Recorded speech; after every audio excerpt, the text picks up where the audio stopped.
대성통곡하는 시어머니 면전에 대고 이혼 선언했습니다. 40 좀 넘은 나이에 언젠가부터 이혼만 꿈꾸며 살다가 드디어 마침표를 찍게 되었습니다. 막상 이혼이라는 걸 하려니 아이가 마음에 걸려서 참 오래도 망설였네요. 그런데 시간이 지날수록 오히려 확신이 듭니다. 아이의 행복을 위해서라도 이런 환경에서 벗어나야 한다는 확신이요.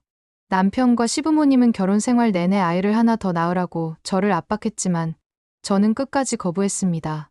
이런 환경 속에서 또 다른 아이를 낳는다는 건 상상만 해도 끔찍했고 남편의 아이를 내가 낳는다는 것은 상상도 하기 싫었으니까요. 차라리 지금이라도 이혼을 하고 제가 피땀 흘려 번 돈을 오롯이 우리 아이에게만 쓸 수 있다는 게 얼마나 다행인지 모릅니다. 사실 저는 아이 때문에 이혼을 망설였지만 반대로 아이 때문에 이혼하기로 마음을 먹은 사람입니다. 결혼 생활 내내 숨이 막히고 답답하기만 했거든요. 이 괴물 같은 사람들과 내 귀한 아이를 더 이상 마주치게 하고 싶지 않습니다. 결혼 생활 내내 저는 그저 시댁에 돈 벌어오는 하녀로 살았어요.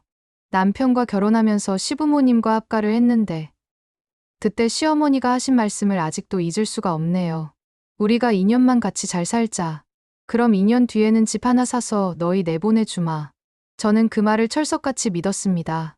시어머니는 거기에 더해 제가 마음 편히 일할 수 있게 아이도 돌봐주겠다고 약속하셨고요. 그런데 2년은 무슨 몇 년이 지나도 분가 얘기는 꺼내지도 못하게 하셨습니다. 육아 도움도 전혀 없었죠. 아이를 돌봐주기는커녕 매일같이 저와 육아 문제로 갈등만 빚었습니다. 게다가 이혼하고 혼자 살던 아주버님까지 사실상 저희와 함께 사는 거나 다름없었습니다.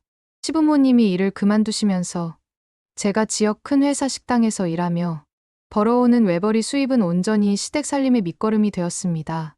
그런데도 시어머니는 며느리가 있는데 자기가 왜 집안일을 하냐는 식이셨고 저는 돈을 벌어오면서도 집안일을 똑바로 안 한다며 타박을 받아야 했습니다. 시어머니는 본인 마음대로 상황이 흘러가지 않으면 불같이 화를 내는 분이셨어요. 그러면서도 늘 나는 참는 성격이다. 뒤끝 없다. 라고 하셨죠. 하지만 정작 본인이 오해를 했더라도 다른 사람이 사과를 해야만 화를 푸는 억지스러운 분이셨기에 저는 점점 입을 꾹 다무는 법을 배워야 했습니다.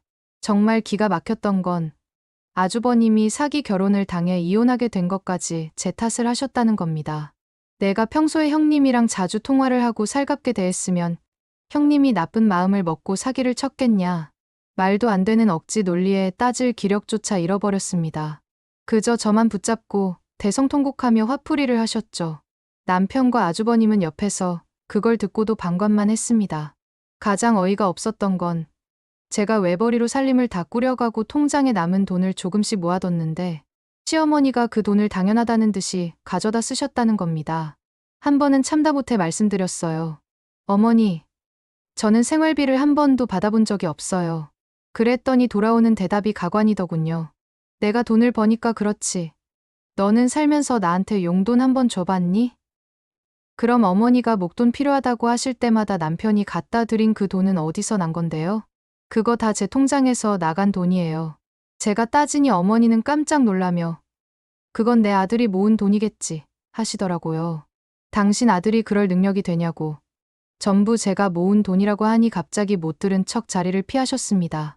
내가 번 돈으로 시댁 먹여 살리면서 고맙다는 소리는커녕 ATM 기기 취급을 받다니. 결국 터질 게 터지고 말았습니다. 이렇게는 못 살아요. 이대로 살 거면 나가서 살든지 아니면 차라리 이혼을 하든지 할 겁니다. 제 폭탄 선언에 시어머니는 얼굴이 시뻘개져서는 감히 어디라고 시어미한테 그런 소리를 해 라며 펄펄 뛰시더군요. 저는 물러서지 않고 방으로 들어갔고 거실에서는 시어머니가 며느리한테 무시당했다며 바닥을 치고 대성통곡을 하셨습니다. 그 소란에 달려나온 남편에게 저는 눈을 똑바로 보고 말했습니다. 우리 이혼하자. 남편은 어이없다는 듯 나갈 거면 너 혼자 나가 하더군요. 그래.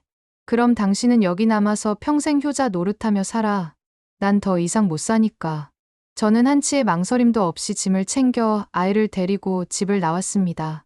바로 원룸을 하나 구했고 아이와 단둘이 우리만의 보금자리를 꾸렸습니다. 그제야 사태의 심각성을 깨달은 남편이 찾아와 눈물 콧물 짜며 빌더군요. 자기가 집을 알아볼 테니 돌아오라고요. 하지만 저는 단호하게 잘랐습니다. 당신 부모, 당신 형제처럼 사람 피 빨아먹는 인간들 밑에서 우리 아이가 뭘 보고 배우겠어? 방관자였던 당신도 용서 못해. 내가 지금까지 고생한 거 전부 소송해서 다 받아낼 테니 헛수고 말고 이혼 서류나 준비해. 저 혼자 아이를 키우는 게 왜 겁나겠어요. 시댁 식구들과 살며 썩어가는 것보다 100배 낫습니다. 이제는 제가 번 돈으로 우리 아이 학원 하나 더 보내고 맛있는 거 사 먹일 겁니다. 더 이상 물러설 생각 없습니다. 그동안 당했던 정신적 고통과 제가 바쳤던 돈들까지 법적으로 확실하게 따져서 받아낼 겁니다. 오늘 이렇게 다 적어보니 마음이 편해지네요. 이제는 정말 아이와 우리 둘의 행복을 위해서만 살 겁니다.